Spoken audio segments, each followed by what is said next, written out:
Assalamualaikum warahmatullahi wabarakatuh. Perkenalkan, saya Norma Anita dengan NPM 20111000120, Fakultas Tarbiyah dan Keguruan, Prodi PGMI Universitas Islam Negeri Raden Intan Lampung, semester 3 dari kelas D. Baiklah teman-teman sekalian, pada video kali ini saya akan menjelaskan apa sih media pembelajaran yang tepat untuk siswa SD kelas 5, terutama dalam mata pelajaran Bahasa Indonesia. Kali ini saya akan membahas mata pelajaran Bahasa Indonesia, materi tentang pantun. Baiklah, pantun. Pantun sendiri memiliki arti salah satu bentuk karya sastra yang terikat dengan aturan. Awal mulanya pantun adalah sastra lisan masyarakat tempo dulu. Masyarakat tempo dulu terbiasa berbalasan pantun. Mereka mengucapkan langsung secara lisan tanpa berpikir panjang. Namun seiring berjalannya waktu, sekarang dijumpai juga pantun yang tertulis. Pantun juga merupakan puisi lama yang melegenda di Nusantara. Nyaris di semua daerah memiliki pantun. Pantun sendiri berasal dari bahasa Minangkabau. Kata aslinya adalah pantun yang jika diterjemahkan yaitu penuntun. Di dalam pantun memiliki dua unsur. Yang pertama yaitu unsur intrinsik. Unsur intrinsik sendiri adalah unsur yang berasal dari struktur pantun itu sendiri. Unsur intrinsik adalah dalam pantun diantaranya tokoh, tema, amanat, setting atau latar, tempat dan waktu, atau alur atau plot dan lain sebagainya. Ciri khas pantun sebagai unsur intrinsik adalah rima. Rima dalam pantun mempunyai akhiran yang serupa, sehingga mampu menjadi daya tarik tersendiri bagi para pendengarnya. Yang kedua yaitu unsur ekstrinsik, merupakan unsur yang berasal dari luar struktur pantun.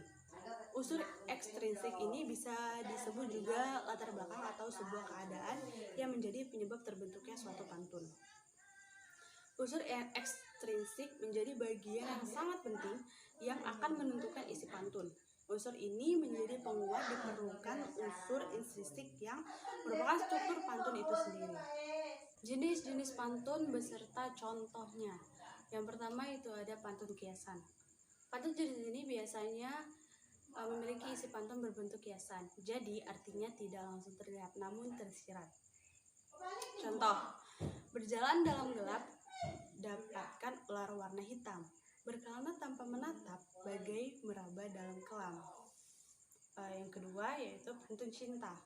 Pantun ini berisi pesan-pesan tentang cinta, keromantisan, perasaan rindu atau dua insan yang sedang dimabuk asmara. Contohnya seperti pantun ini juga bisa digunakan untuk merayu. Contoh seperti walaupun laut di kayu, tapi mengapa terasa rata? Walaupun kamu jauh, tapi mengapa aku cinta? Yang ketiga, pantun nasihat.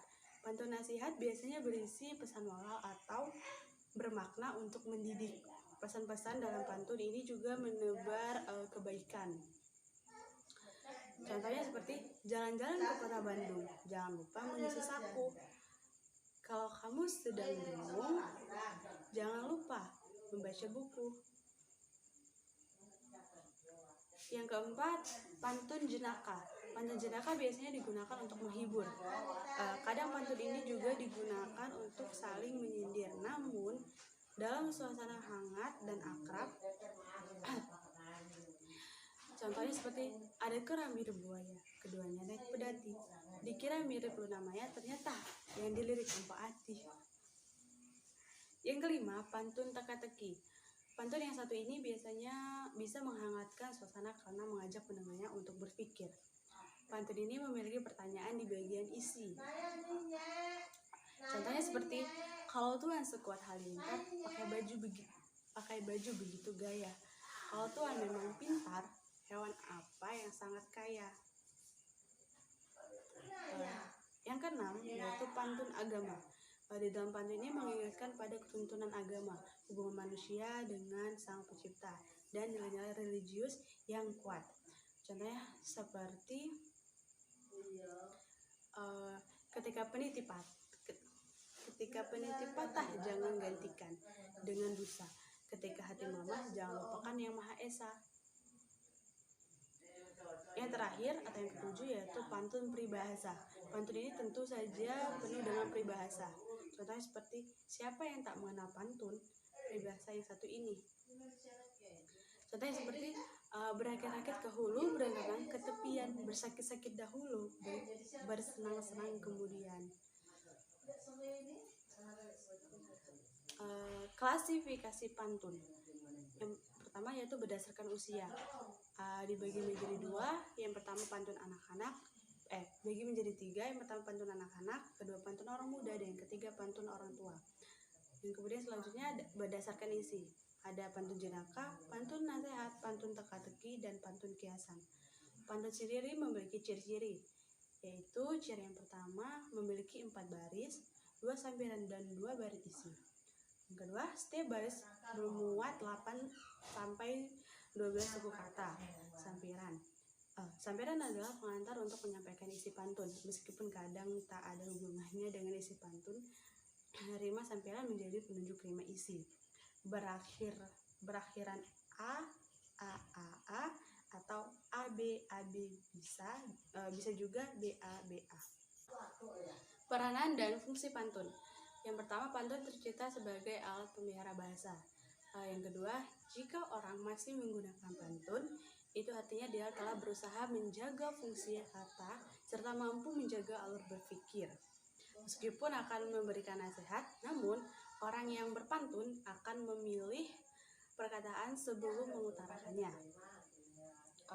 Yang ketiga, pantun melatih seseorang berpikir tentang makna yang ingin disampaikan. Kata sebelum mengucapkan pada orang yang dituju agar tidak menyakitkan. Yang keempat, orang yang akan berpantun akan terlatih untuk berpikir asosiatif. Dia akan hati-hati dalam mengambil suatu kata, karena kata yang dipilihnya akan memiliki kaitan dengan kata yang lain. Kelima, dalam segi pergaulan, pantun memiliki fungsi yang kuat. Itulah mengapa pantun tetap enak untuk dimainkan dalam berkomunikasi. Keenam, pantun menunjukkan kecepatan seseorang dalam berpikir dan memainkan kata-kata. Meskipun secara umum peran sosial pantun merupakan alat penguat penyampaian pesan.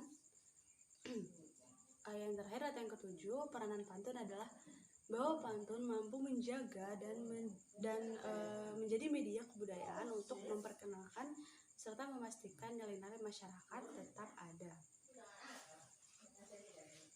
Struktur pantun. Pantun memiliki 2 bagian. Bagian pertama adalah sampiran dan bagian kedua adalah isi. Sampiran seperti mempersiapkan bagian isi dengan rima dan irama yang sama.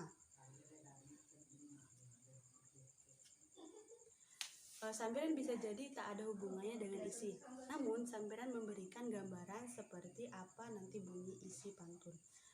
Kalimat dalam sampiran biasanya dibuat unik agar pendengar tertarik. Isi pantun adalah inti dari pikiran pembuat pantun. Apa yang ingin ia sampaikan, pembuat pantun akan menuangkannya di situ. Tapi jangan sampai rimanya tak sama dengan sampiran agar enak didengar. Demikianlah penjelasan materi tentang pantun. Kemudian saya akan menunjukkan media pembelajaran yang cocok diterapkan pada siswa kelas 5 SD mengenai materi tentang pantun. Baik, di sini saya memiliki papan kantung pantun. Di dalam sini terdapat 6 kantung yang di dalamnya berisikan pantun. Terdapat angka 1, 2, 3, 4, 5, dan 6. Bagaimana cara memainkannya? Pertama, kita dapat menunjuk siswa kita untuk memilih salah satu di antara 6 kotak ini. Contohnya, siswa kita memilih nomor 2. Maka kita akan mengambil isi dari ini dan terdapat di sini berisi pantun di dalamnya. Pantun di dalamnya. Nah, pantun ini akan kita suruh siswa kita untuk membaca. Ketika dia sudah membaca, maka kita akan meminta dia untuk menentukan mana sampian dan mana isi. Selain itu juga kita bisa menyuruh dia untuk menentukan ini termasuk jenis pantun apa. Apakah jenaka, nasihat, agama, atau bahkan pantun cinta. Jika peserta didik itu mampu untuk menjawabnya dengan benar, maka itu tandanya dia berhasil memahami materi dari pantun itu tersebut. Demikianlah teman-teman video yang bisa saya sampaikan. Apabila ada salah kata, saya mohon maaf. Saya akhiri. Wabillahi taufiq wal hidayah. Wassalamualaikum warahmatullahi wabarakatuh.